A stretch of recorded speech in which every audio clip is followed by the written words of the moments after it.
Hi, this is Travis with another video for you guys. So down on the floor today, because I'm going to be showing you a pretty cool exercise called the floor press. It's a really tried and true tricep builder, which is the muscle on the back of the arm above the elbow. For those of you that aren't familiar with me, I'm a doctor of physical therapy. So as you might know, for those of you that are familiar with my channel, I sort of always put my 2 cents on exercises. So I'll be talking to you about a standard sort of conventional floor press, some easier ways to get into it. And then I'll be talking about a more modern version of it that's a bit safer, less risk carried involved. So all that's in store for today. So for those of you looking to put some mass on your triceps or just get stronger in those muscles, and maybe you want to try a different exercise, stay tuned and we'll get started. Okay, so the floor press, I'm just going to use a standard conventional barbell. I actually don't like doing a lot of presses with a conventional barbell per se. I really like using a multi-angled bar, so you can check out my kabuki bar video for those of you that are interested in what I'm talking about there. But assuming you guys don't have one of those and have a conventional barbell, it is fine to do that. Especially, I would say a floor press is probably a little friendlier on the shoulders than a full range of motion bench press, just because it is more of a partial range movement. Now, I'm not going to lift real heavy here, but the advantage of doing a floor press versus a standard conventional bench press is you can go a little heavier, because with the bench press, you're taking that bar in theory all the way down to touch the chest, hopefully. Whereas if you're doing a floor press, your range of motion is going to be limited, and I'll be showing you what that means in just a second here. So if you have a power rack like I do here, it's a lot easier to get in place with this. I put the pin down pretty low, so it's going to be easy for me to unrack it, as you'll see in a minute. If you don't have a power rack, it can be a little awkward. Sometimes you can use a Smith machine though, which is where that fixed bar like I have up there, and you can just kind of go out on the floor and get in place for that. Let me show you guys what I'm talking about here. So the setup from this position looks pretty similar to a bench press, really not a lot of difference. I'm down here underneath the bar. I put these pins fairly low, actually, probably even a little lower, and that's just because if I am going heavy, I don't really have anywhere to let the bar bail here. It's going to hit my chest, assuming my chest is big enough for that. So spacing wise, I would probably go conventional or even a little bit narrow. Wouldn't really go too wide on this one, so I'm just going to pretty much take a fairly narrow grip, come out with this, and then from here you can see how my range of motion is limited. So as opposed to touching my chest, I've got a few inches above it now, and now we just press this up. So as soon as my elbows touch, up I go. Okay, now you could do a rest pause where I come for a full pause, up, pause, up, if you're looking more for that sort of brute strength. Or you just do kind of those touch and goes, like where you just get the elbows. And so again, you can see my range of motion was a little more limited. So it's sort of like doing a partial, in theory. And so I think this exercise actually came around before bench pressing, because everyone has a floor. Not everyone always had a conventional bench. And so all you need is a barbell and a floor, and off you go. You can still get pretty strong here. But again, you're really just emphasizing that lockout. You're not putting your pecs on as much stretch because you're not going as deep into the movement. And so because you're not generating as much mechanical tension there across the pecs, it isn't exactly a pec exercise, although it's not like the pecs aren't working. They are, just not as much. And so for that reason, this is considered more of a tricep exercise. But in a nutshell, that's basically how to do the floor press. So I'll show you guys one more time just so you can see it. Just kind of come underneath there. I'll go with a little bit of a narrower grip this time so you can see. Again, there's that sort of rigid part called the knurling. I'll go just to where the knurling kind of meets the smooth part. This time I'm going to go a little bit lower as I unrack it, just so I don't have to come so far out with it. And then just touch and go, as I say.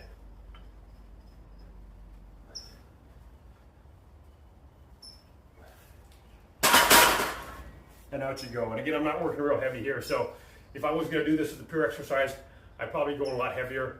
And as far as the rep counts, I might be anywhere from 8 to 15, somewhere in that neck of the woods, 8 to 12. If you are going for pure strength though, you can use this exercise to sort of bring up a lag. So if you're more of a power lifter or someone looking to get real strong, you could basically use the floor press to just work on that lockout strength. And so in that sense, you could do singles, triples, sets of 5 if you wanted to, with some pretty heavy weights. Where this gets a little tricky though is, again, there's nowhere to dump this. So if you get stuck, that bar is basically coming down your chest or even up on your chin, and it's a little harder to spot because you're down on the floor, so a spotter's got to really get down to get the weight up. So in that sense, I'd say the floor press is a little bit less than ideal from a safety perspective if you're going to go real heavy, which is why I like to use it more in that hypertrophy range, 8 to 12. Obviously, you can still get stuck at that range, but at least you're not super heavy. And so hopefully if you did get stuck, you can get out of there a little easier. Okay, so all that being said, sort of more modern and safer version, you know, again, if you have a power rack, you're fortunate enough to have one, you can do what we call a pin press. And a pin press is essentially a floor press, but you're not on the floor. So you still get the same benefit of that partial range, working on that lockout strength. The good news here though is there's no worry about that bar coming down on you or getting pinned underneath it because you're on the floor and you know having to work with a spotter. So in this case, you just put these pins a little above. And so here you can see I've created a pretty significant gap, even more than the floor. Now I could move these pins down to kind of simulate more on the floor, or I could even move it up higher. Then from there, you know, grip wise, it's the same story.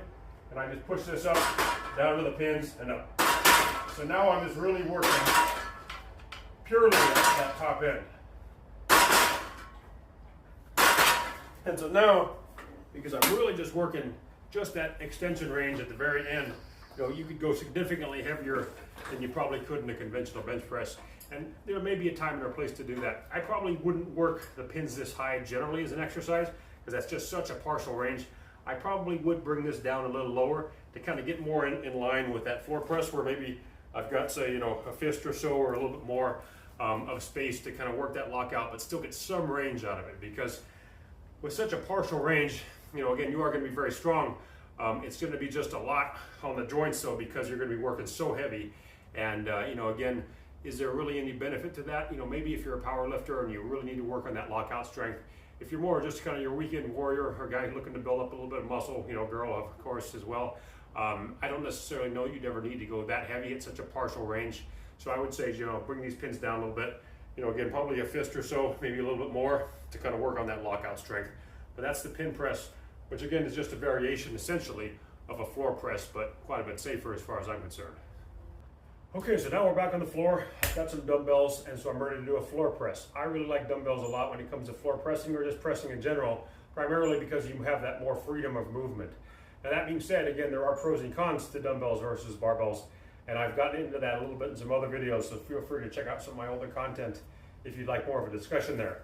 For now, what I'll say is the biggest drawback to you getting into a floor press position with dumbbells is just figuring out how to hoist them up. Now, again, because you're going to be pretty strong in a floor press position, usually you are going to be using pretty significant weights, where hoisting it up can be a bit of a problem.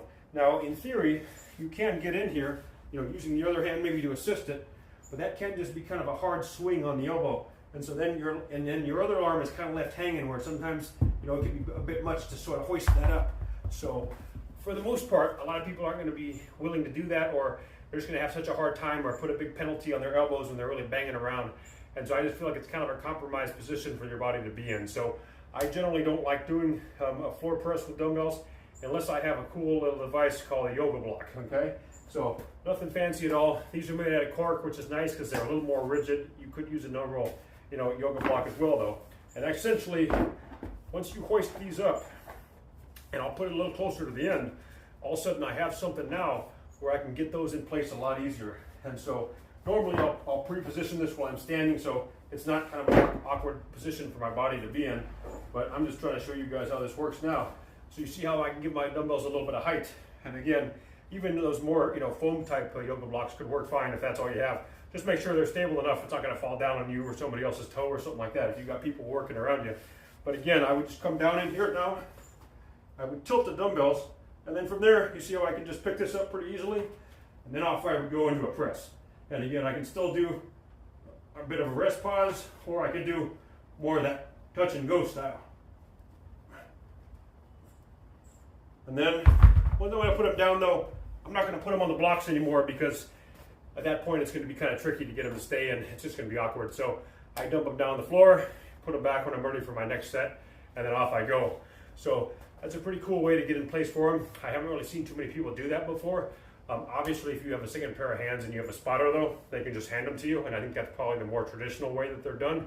But again, sometimes, you know, especially you guys who are working out in garages, you may not have a spotter around, or it's just a hassle. So rather than dumping this exercise or just, you know, not doing it, this is kind of a cool way that hopefully you guys can get back to it. Maybe if you're looking to get into it, or again, if you've never tried it before, it's just a nice variation. So that's the dumbbell floor press, again, with just a little addition of a yoga block. Certainly this could be something else too. I don't really know what that would be. I wouldn't use like an Eric's pad or something too soft though, because it's going to be unstable. But if you have something else laying around that's got a couple inches of height and holds this thing pretty sturdy, I'm sure that'd be fine as well. Okay, so that's all for today. So the triceps are definitely some popular muscle groups to get after. Size-wise, it makes up about 2/3 of the arm, roughly. Unless you're just genetically gifted, you have oversized biceps relative to your triceps. And it's a big three-headed muscle. Primarily extends the elbow, but it does do a little bit of shoulder extension as well. I've talked about it in a number of videos, so there's also other exercises that are out there. But if you're really doing some pretty heavy floor presses, I think that's probably one of the best tricep exercises that's out there. Certainly the other variations, your press downs and all that stuff, tricep kickbacks. I know Frank Zane said that was one of his favorite exercises. That stuff's all great as well. So, certainly have at it if you like those variations. But as far as a mass builder, it's just going to be hard to beat the floor press because you can use so much load on it. So, wanted to bring to you guys a few different variations on it today though, because a traditional floor press sometimes can be a little challenging just getting in place and getting it set up. And for that reason, I think a lot of people don't end up doing it, or it's just easier to jump on a bench press. It is a little bit more of a specialized exercise though, because it is more just triceps, and it does take a little bit to get in place for it versus just jumping on a bench off you go into a regular bench press. Now somebody else might say, well, why not just do a partial range of motion bench press? And in theory, you could do that too. You're just going to have a harder time getting that consistent depth, because if you're just doing a partial in the air, you don't necessarily know exactly how far you're going. And for that reason, I think sometimes when you get that touch, it just kind of really helps to set the rhythm and just kind of get a little bit more force out of that press than just kind of doing a middle of the air kind of guesswork type of exercise. So I don't really like doing partial range in the air. I would do a floor press or a pin press, and so that's my 2 cents for today at Exercise Lab. Again, I wouldn't be talking to you guys about these exercises if I didn't like them myself. So pretty much all the content I either stand behind and do myself, or some of the injury related content I would do if I had those injuries. So you won't be seeing too many exercises on here that I don't endorse and don't get behind. So floor press definitely is a good one. So for all that, give it a try. Let me know what you guys think. Definitely comment below.